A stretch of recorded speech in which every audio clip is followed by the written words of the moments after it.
2015 সাল থেকে রেল ক্রসিংকে নিরাপদ করতে 196 কোটি টাকা নিছেন। তাইলে কোন কারণে মাননীয় রেলমন্ত্রী এই দায় এড়াবেন?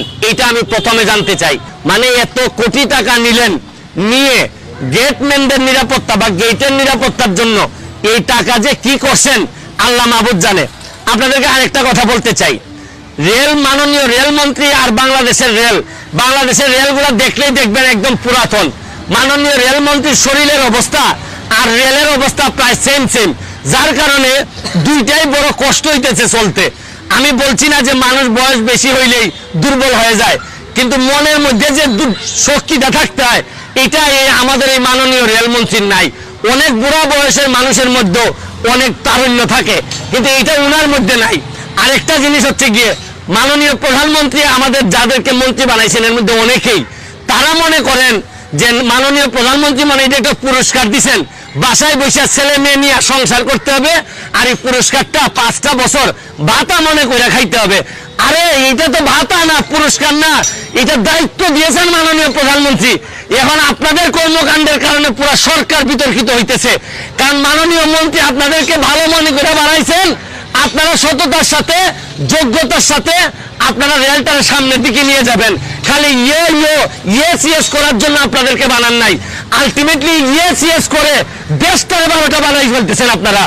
আজকে যে 12টা 11টা ছেলে মারা গেছে, আমি হরফ করে বলতে পারি 11টা ছেলেই মাননীয় রেলমন্ত্রীর চেয়ে বেশি কোয়ালিফাইড।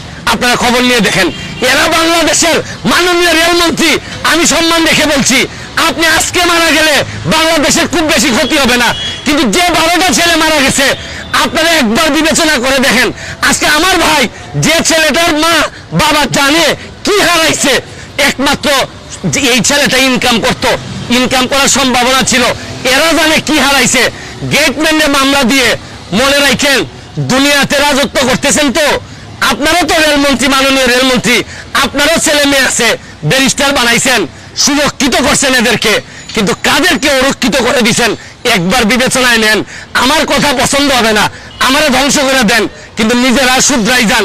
বঙ্গবন্ধুর সোনার বাংলা আপনাদের মতো লোকদের দিয়া যদি আরো 500 বছরে যায় তাও এই সোনার বাংলা হবে না। এই ফ্যামিলিগুলোর ক্ষতিপূরণ কে দিবে? এই 11টা ফ্যামিলি রাস্তায় বসে যাবে।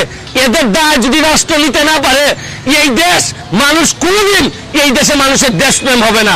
এরপর মাননীয় প্রধানমন্ত্রীর কাছে বলি, এইসব গলক দিয়ে হাল চাষ হয় না। মাননীয় প্রধানমন্ত্রী এদেরকে বদলাইয়া ভালো লোক, বঙ্গবন্ধুর আদর্শের প্রকৃত যোগ্যতা সম্পন্ন তরুণদেরকে দিয়ে এগুলা চালান, তাইলে দেখবেন দেশটা আগাবে।